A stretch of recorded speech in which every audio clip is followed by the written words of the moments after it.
আসসালামু আলাইকুম ওয়া রাহমাতুল্লাহ। প্রিয় দর্শক, কারাগারে ৫ ওয়াক্ত নামাজ পড়ছেন ব্যারিস্টার সুমন। জানিয়েছেন মন খারাপের কারণ। চলুন দেখি বিস্তারিত। হবিগঞ্জ ৪ আসনে ফ্যাসিস্ট হাসিনার একতরফা নির্বাচনে সাবেক সংসদ সদস্য ব্যারিস্টার সৈয়দ সাইদুল হক সুমন সোশ্যাল মাধ্যমে পরিচিত মুখ ছিলেন।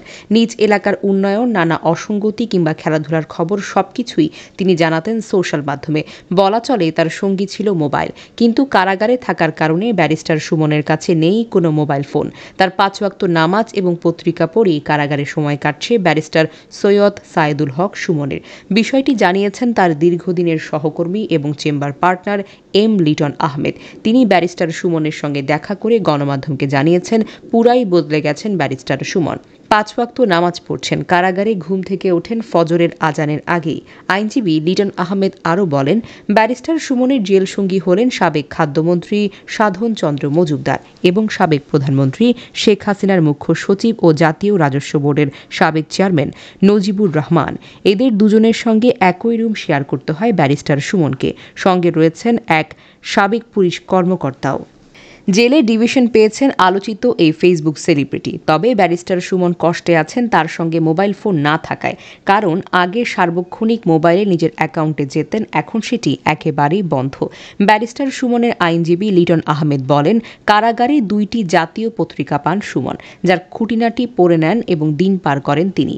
তবে ব্যারিস্টার সুমন তার সহকর্মীকে বলেন, যেদিন আদালতে তোলা হয় তাকে সেদিন খুব মন খারাপ থাকে। কারণ তার হাতে হাতকড়া পরানো হয়েছে এবং হাতকড়া পরানো থেকে শুরু করে কোর্টে নেয়া এবং অন্য সহকর্মীদের সাথে আবেগী হয়ে পড়েছেন তিনি। ব্যারিস্টার সুমন তার চেম্বার পার্টনারকে আরও বলেন, জেল জীবন যে কতটা কষ্টের কারণ হতে পারে, ঠিক সন্ধ্যা নামার মুখেই কারাসেলে ঢুকে পড়তে হয়, খাবার খেয়ে নিতে হয়। এটা স্বাভাবিক জীবনে মানা কিন্তু খুব কষ্টের। সারাদিন কি করেন ব্যারিস্টার সুমন? এমন প্রশ্নে তিনি বলেন, হাঁটাহাঁটি করেন, কখনো সকালে কখনো বিকেলে। তবে সেখানেও তাকে দেখলে অন্য কয়েদিরা সুমন ভাই বলে ডাক দেওয়া শুরু করেন। এতে কখনো কখনো বিশৃঙ্খলা তৈরি হয়। এই কারণে সেলের বাইরে হাঁটাতেও কিছু বেগ পেতে হয় তাকে।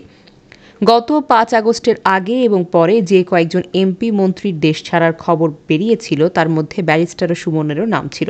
কিন্তু আওয়ামী লীগের সরকার পতনের প্রায় ২.৫ মাস পর ২১শে অক্টোবর গভীর রাতে ঢাকার মিরপুর এলাকা থেকে সুমনকে গ্রেফতার করার কথা জানায় পুলিশ।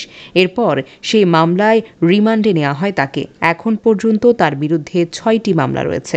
উৎস দেশ রূপান্তর। টেনশন করি না, আমরা আছি। আচ্ছা না, নাম্বার দিয়েছি, সব ঠিক হয়ে যাইব ইনশাল্লাহ।